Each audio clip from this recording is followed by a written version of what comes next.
ఇదే స్టేషన్ గురుపూర్ నియోజకవర్గం నుండి రాజయ్య గారు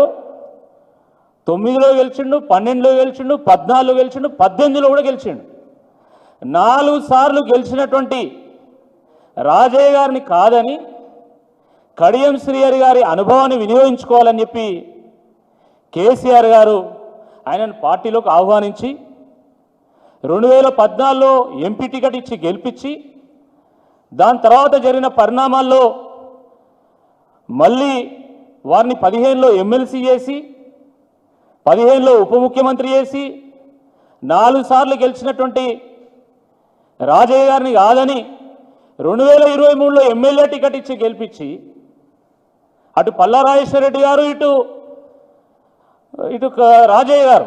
పూర్తిగా సహకారం అందిస్తే కేసీఆర్ గారి ఆశీర్వాదంతో స్టేషన్ గన్పూర్ ప్రజల ఆశీస్సులతోని వారు ఎమ్మెల్యే గెలిచిన తర్వాత కూతురికి ఎంపీ టికెట్ కన్ఫర్మ్ చేయించుకున్న తర్వాత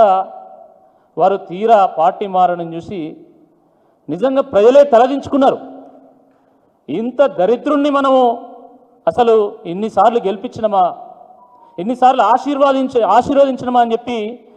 గన్పూర్ నియోజకవర్గ ప్రజలే తలదించుకునేటువంటి ఒక పరిస్థితి ఈయన తీసుకొచ్చాడు.